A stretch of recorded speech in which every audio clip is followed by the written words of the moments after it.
anyone can get elected and push a button or vote on an issue, but it's doing something out of the ordinary, beyond the routine, where the difference is really made, to truly serve the interest of the people that have elected us. To me, that's the best part of being an assembly member. So I grew up in Toms River. My family, when they moved down to Toms River, opened up a small hardware store. The hardware store was really the whole family's endeavor. Getting to know the people in the community was one of the best experiences. I was 5 years old and bagging the nuts and bolts for the customers, so I learned from an early age the value of hard work.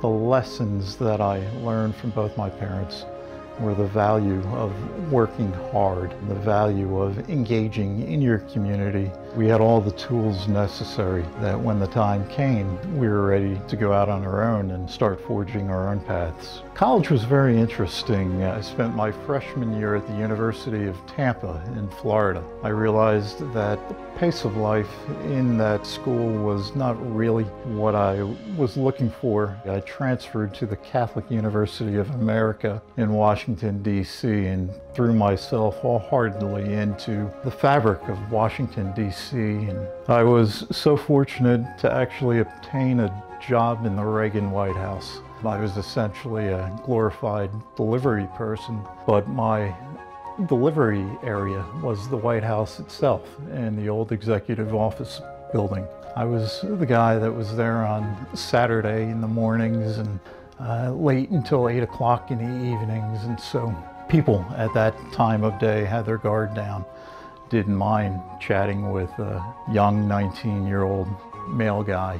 People such as David Stockman, George Bush, the vice president at the time, Peggy Noonan, one of Reagan's chief speechwriters. So many fascinating people that were on a mission to change the world.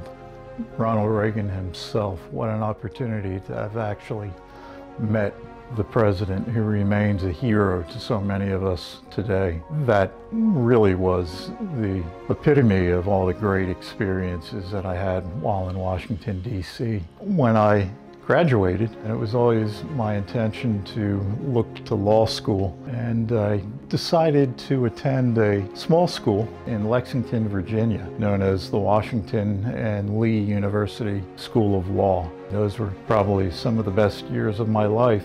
One of the reasons for that, frankly, is one of my many friends that I met in law school became my spouse. I met my wife in law school.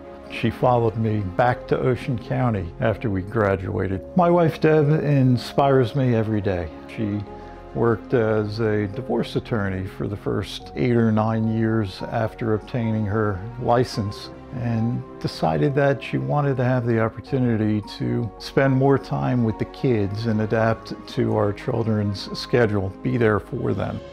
So she chose to go back to college, got her degree in teaching, and became a public school teacher here in Little Egg Harbor. She retired from teaching only recently, decided to join my law firm. My wife is every bit as much the mayor of Little Egg Harbor as I was the mayor of Little Egg Harbor. It's a family affair for us. It always has been. It's what made our life what it is here today.